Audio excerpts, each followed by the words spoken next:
नमस्कार, मी लक्ष्मी स्वागत करते तुमचं आजच्या विशेष पॉडकास्टमध्ये. तर मित्रांनो, आजच्या आपल्या पॉडकास्टमध्ये एक असं नाव आहे ज्याने कीर्तनाच्या माध्यमातून अध्यात्म आणि भाषणाच्या माध्यमातून व्यक्तिमत्व विकास यांचा सुवर्ण मध्य साधलाय. एक असे मास्टर कोच ज्यांनी हजारो तरुणांना शब्दांच्या जगात चालायला शिकवलं. त्यांच्या शब्दांमध्ये धार आहे आणि त्यांच्या विचारांमध्ये आधार आहे. ज्यांची वाणी ही साध्या माणसाला सुद्धा बोलतं करण्याची क्षमता ठेवते. चला तर मग स्वागत करूया महाराष्ट्राचे लाडके वक्ते आणि मार्गदर्शक सुसेन नायकवाड सर यांचं. नमस्कार सर. नमस्कार. तुमचं मनपूर्वक स्वागत. नमस्कार. तर आज आपण बोलण्याचं शास्त्र आणि जगण्याचं तत्वज्ञान दोन्ही समजून घेऊयात. सर, तुमचा कीर्तनकार ते कॉन्फिडन्स कोच हा प्रवास कसा सुरू झाला? नमस्कार, मी सुषेण महाराज नायकवाडे. आधी कॉन्फिडन्स कोच म्हणजे आधी भाषणाचं ट्रेनिंग देतो, त्याला 16 वर्ष झालं आणि कीर्तन करतो अलीकडे या 10 वर्षामध्ये. म्हणजे अगोदर मी भाषणाचं ट्रेनिंग देतो, खूप वर्षापासून देत होतो आणि मग अलीकडं या 10 वर्षामध्ये मी कीर्तनकार झालो. पण पूर्वी जर माझं मुख्य व्यवसाय जर माझा काय असेल तर तो भाषण कला ट्रेनिंगच. ते फार 16 वर्षापासून. म्हणजे एखाद्या क्षेत्रामध्ये साधना व्हावी लागते, तसं त्या क्षेत्रात माझी साधना झाली. तर सर, तुमच्या ट्रेनिंगमध्ये तुम्ही मुलांकडून अशा कोणत्या गोष्टी करून घेत्या की ज्यामुळे त्यांचा आत्मविश्वास एका दिवसात बदलतो? सगळ्यात महत्वाचं म्हणजे आत्मविश्वास काही बाजारात विकत भेटत नाही. बरोबर. किंवा असं आत्मविश्वासाचं एखादं इंजेक्शन नाही की आपण डॉक्टरांना जाऊन म्हणू की डॉक्टर साहेब मला आत्मविश्वासाचं एखादं इंजेक्शन द्या. किंवा एखाद्या मेडिकलवर जाऊन आपण असं म्हणू शकत नाही ना की आत्मविश्वासाची एखादी गोळी द्या, आत्मविश्वास खूपच कमी झाला. किंवा तो किराणा दुकानावर भेटणार नाही आत्मविश्वास. बरोबर. आणि आत्मविश्वास ही देण्याची ही गोष्ट नाहीये, कोणी कोणाला देऊ शकत नाही, ते ज्याच्या त्याच्यावर डिपेंड आहे. पण नकारात्मक विचारानं आपल्या मनामध्ये जे घर केलेलं असतं, एकदा ते नकारात्मक विचार बाहेर आले की मग पॉझिटिव्ह विचाराला जागा राहते. बरोबर. मी बोलू शकत नाही, मी भाषण करू शकत नाही, हे अनेक लोकांना वाटतं. म्हणजे असं म्हटलं गेलंय की वक्ता 10 सहस्रेसु, 10,000 एक वक्ता असतो. मग बाकी 9,999 लोकांनी बोलायचंच नाही का? तर ते वक्ता असणं वेगळं अंगभूत आणि सरावातून वक्तृत्व मिळवणं वेगळं. तर मी सरावातून वक्तृत्व मिळवून देण्यासाठी गेल्या अनेक दिवसापासून प्रयत्न करतोय. आणि तुम्ही जो विचारलेला प्रश्न आहे की एका दिवसातच आत्मविश्वास त्याला कसा येतो, आपण एखादी गोष्ट पुन्हा पुन्हा जर तीच केली ना, 10, 15, 20 वेळा जर केली ना, तर 20व्या वेळेला ती गोष्ट आपण चांगल्या पद्धतीनं करतो. बरोबर. आम्ही त्याच्याकडून 10-20 वेळा भाषण करून घेतो, त्याला सोपं स्क्रिप्ट देतो आणि मग मात्र तो 20व्या 25व्या वेळेला बऱ्यापैकी बोलायला लागतो. एका दिवसभर त्याचं प्रॅक्टिकल घेऊन त्याच्यातला आत्मविश्वास आम्ही जागा करतो. मुलांना स्टेजवर जातात मुलं, तर त्यांना नेमकी भीती कशाची वाटते? की म्हणजे आपल्याकडून काही चुकेल का लोकांची? मुलंच नाही, मुलाचे बापही घाबरतात, हे की नाही?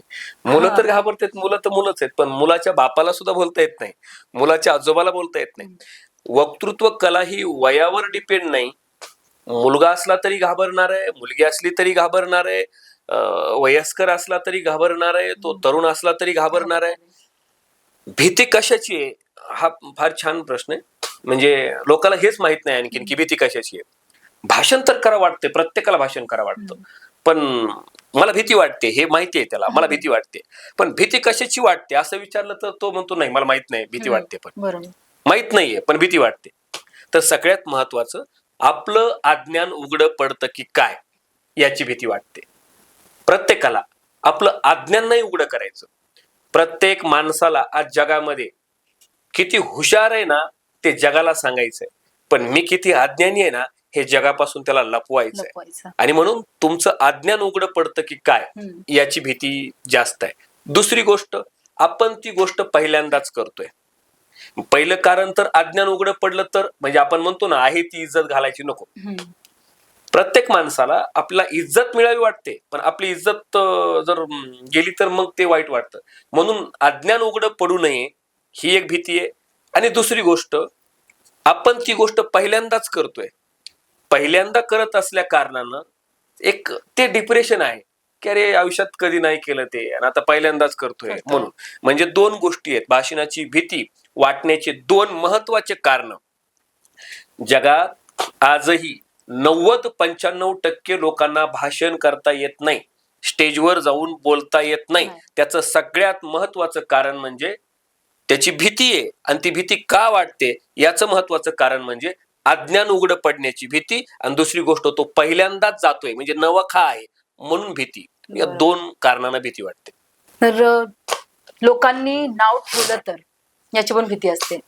तर नाव ठेवलं तर काय करावं लोकांनी? मी नेहमी सांगतो, माझ्या कीर्तनातही सांगतो, व्याख्यानातही सांगतो, काही लोकांचा जन्मच भगवंतानं नावं ठेवण्यासाठी घातलेला असतो. म्हणजे काही लोक काम करण्यासाठी जन्माला आलेत आणि या पृथ्वी तलावर काही लोक आडवं येण्यासाठी जन्माला आलेत. म्हणजे काही लोक प्रगती करण्यासाठी जन्माला आलेत आणि काही लोक प्रगती करणाऱ्याला खाली ओढण्यासाठी जन्माला आलेत. नावं तर ठेवणारच आहेत लोक. आपलं आपलं काम आपण जर नेटानं केलं ना, नावं ठेवणाऱ्याला उत्तर आपल्या यशातून मिळत असतं, आपण द्यायची गरजच नाही. आणि हे बघा, पतंगाची दोरी आहे, ती जर अशी खाली ओढली ना तर पतंग अधिक वर जातोय. माणसाचं तसंच आहे, त्याला खाली ओढणारे 2-4 दलिंदर असले ना माणूस अधिक वर जातोय. म्हणून माणसाला खाली ओढणारी 2-4 तरी माणसं पाहिजेत. भाषणात बघा, नवखा माणूस स्टेजवर जातो आणि मग पब्लिक मधले बरेचसे लोक कुजबुजतायत की त्याला भाषण येत नाही. ते लोक कुजबुजतायत ज्यांना भाषण येत नाही. भाषण येणाऱ्या माणसानं नावं ठेवलं तर ते साहजिक आहे, पण 90% 95% लोकांना भाषणच करता येत नाही आणि भाषण न करणारेच लोक भाषण ज्याला जमत नाही त्याला नावं ठेवणारे. म्हणून हे सगळं गृहीत धरूनच करायचं असतं. सुरुवातीचा काळ हा नावं ठेवण्याचा असतोच. देवाला सुद्धा सोडलं नाही, देवाला सुद्धा. इथं सीतामातेची सुद्धा लोकांनी निंदा केली म्हणून आपण, किंवा सीतामातेला सुद्धा नावं ठेवलं की परशुरामचंद्राने सीतामातेला स्वीकारायला नको होतं, ती रावणाकडे राहिली म्हणून.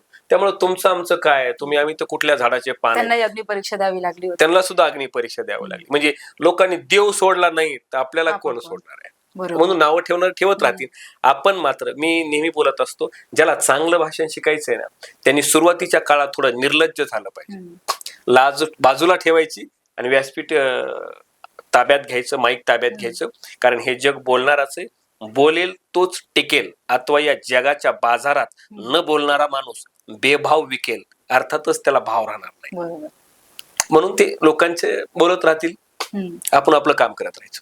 म्हणजे पुढे जाण्यासाठी हे तर साहजिक की याचा विचार सोडणं जरुरी आहे की लोक काय बोलतात, लोक काय म्हणतील. बरोबर. कारण काय होतं, लोक कितीही चांगलं काम केलं तरी नावं ठेवतातच. हाही माझा एक प्रश्न आहे की होत असतं की सर, की भरपूर लोक असतात की चांगलं काम कितीही असलं, वाईट कामाला तर ठेवणारच आहे, चांगली कामं केली तरी नावं ठेवतात.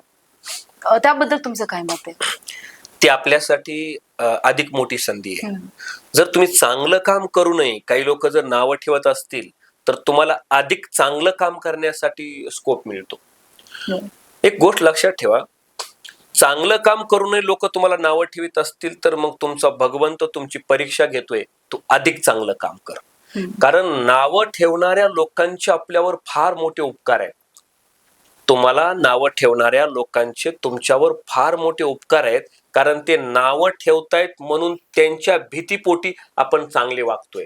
आपल्याला कुणी नावं ठेवलंच नाही तर आपण चांगले वागणारच नाही. सगळ्यांनी जर आपली स्तुती केली तर आपल्या ज्या काही कमतरता आहेत त्या आपल्याला कळायच्याच नाही.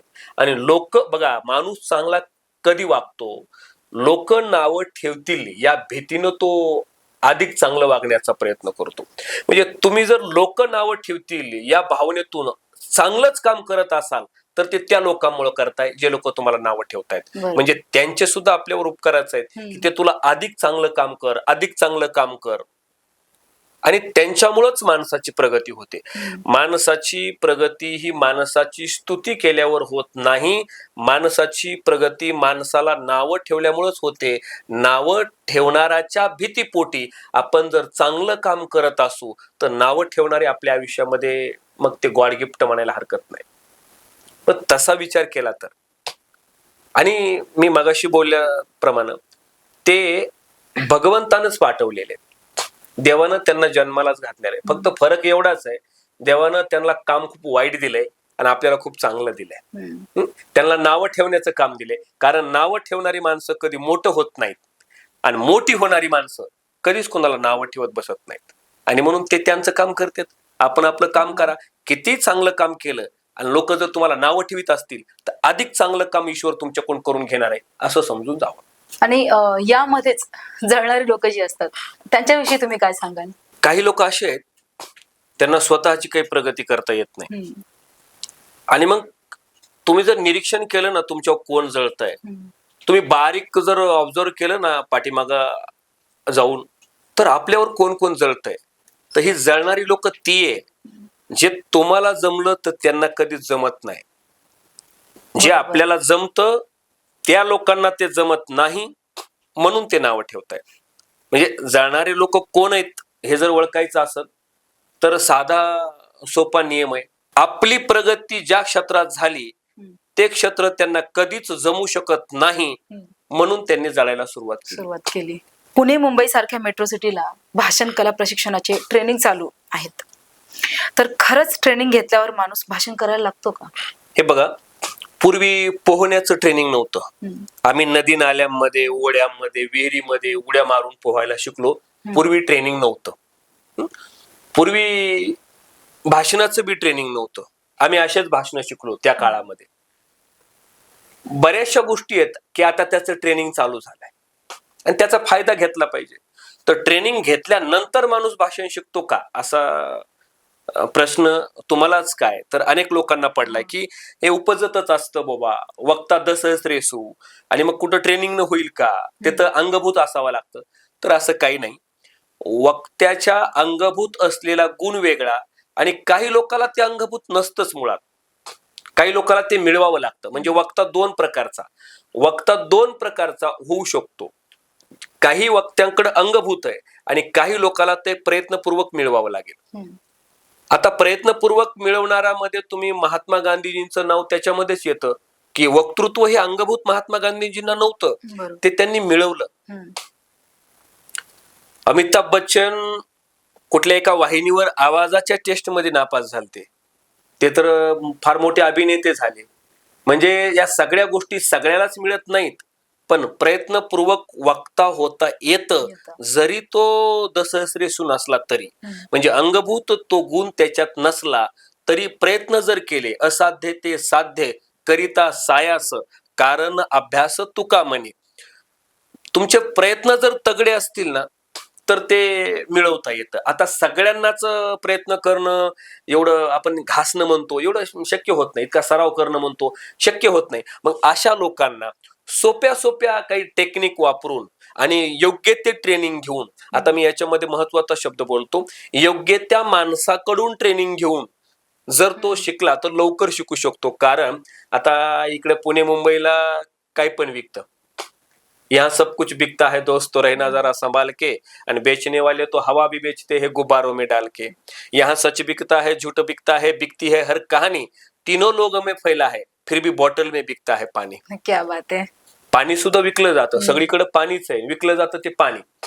म्हणजे विकणारा असेल तर काही पण विकतं. तसं वक्तृत्वामध्ये आज विकायला बसले तर ट्रेनिंग, तर ते ज्या लोकांनी हे सुरू केलं ट्रेनिंग सेंटर, तर शिकणाऱ्यांना तपासलं पाहिजे की त्यांच्यामध्ये ते आहे का.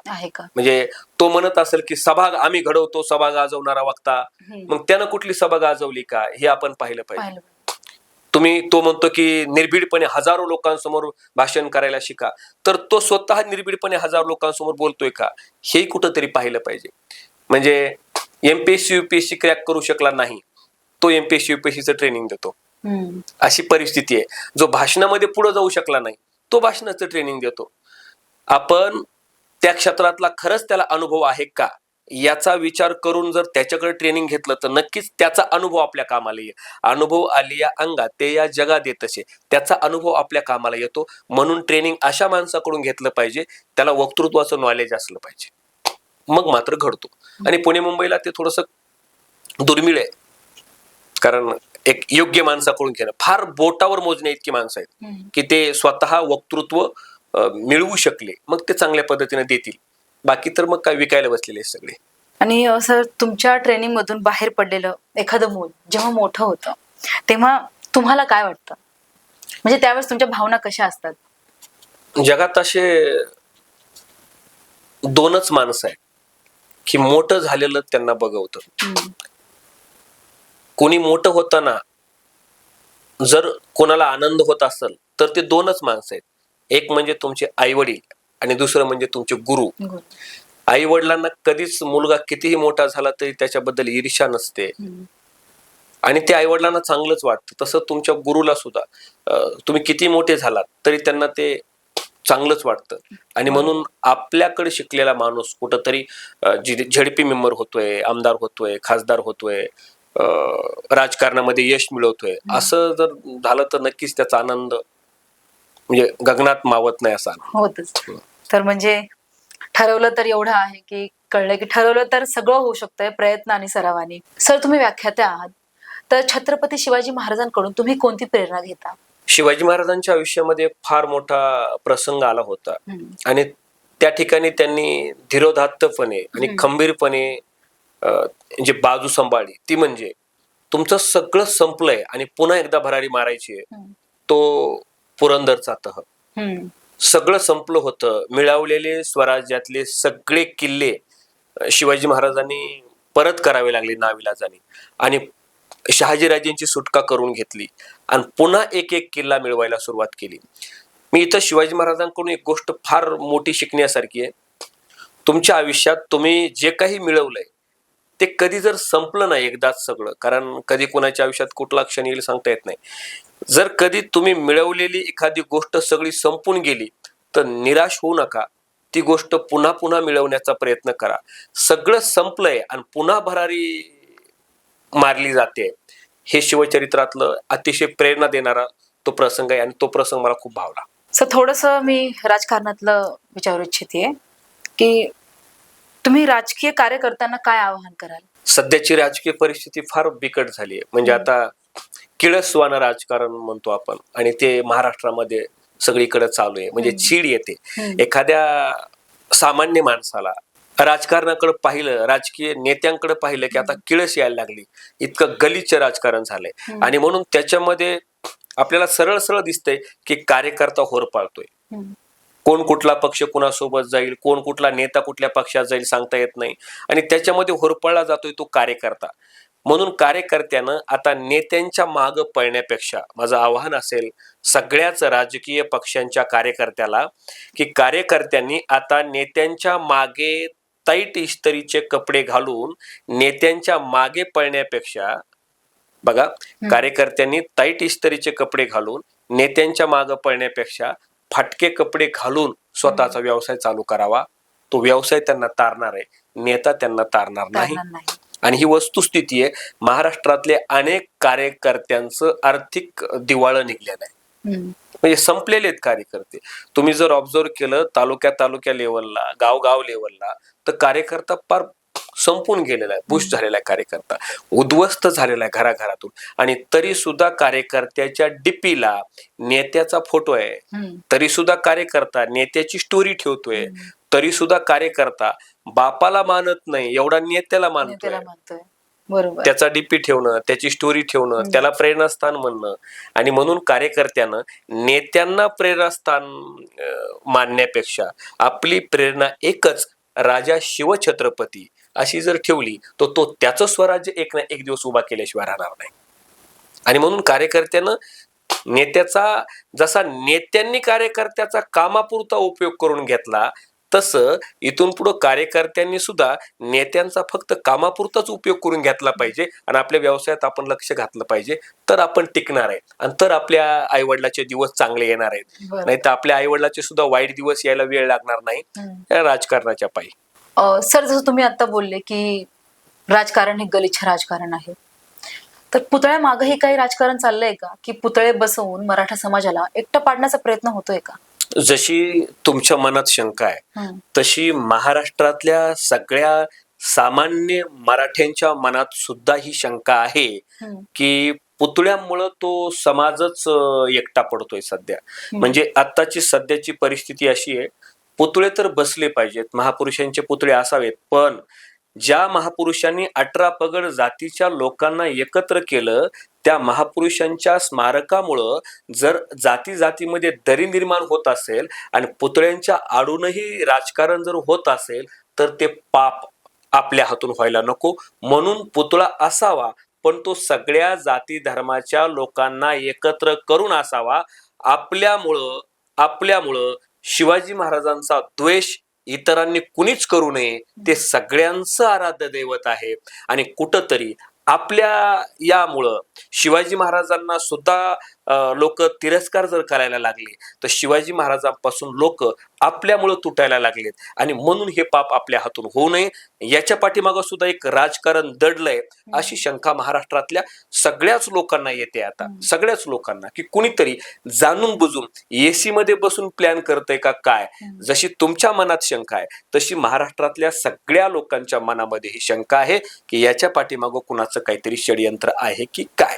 पण शिवाजी महाराज हे 18 पगड जातीचे राजे होते. म्हणून त्यांचा पुतळा 18 पगड जातीच्या लोकांनी एकत्र येऊन बसवला पाहिजे, कुठलाही वाद न करता. प्रश्न तर झाले भरपूर. आता एक टाइम आला आहे रॅपिड फायर क्वेश्चनचा. तसं चांगला वक्ता होण्यासाठी नेमकं काय केलं पाहिजे, एका वाक्यात? वाचलं पाहिजे, वेचलं पाहिजे, साठवलं पाहिजे, वेळेवर आठवलं पाहिजे, तुमचं भाषण वटवलं पाहिजे. नोकरी श्रेष्ठ का व्यवसाय? व्यवसाय तुम्हाला स्वातंत्र्य देतो, नोकरी तुम्हाला पारतंत्र्यात ठेवते. भले तात्पुरता फायदा तुम्हाला नोकरी दिसत असेल, आराम दिसत असेल, पण व्यवसाय मात्र तुम्हाला स्वातंत्र्य देणार आहे. मग त्याच्यामध्ये रिस्क असली तर ती घ्यायला हरकत नाही. तुमचे प्रेरणास्थान कोण आहेत? छत्रपती शिवाजी महाराज आणि माझे वडील. आणि कीर्तन की व्याख्यान जास्त काय आवडतं तुम्हाला? कीर्तन, त्याच्यामध्ये शांतता आहे आणि समाधान आहे. एक वाक्य जे तुम्ही स्वतःला रोज सांगता. ऑल इज वेल. तुमची ओळख कीर्तनकार की मोटिवेशनल स्पीकर? मोटिवेशनल स्पीकर, कीर्तनकार.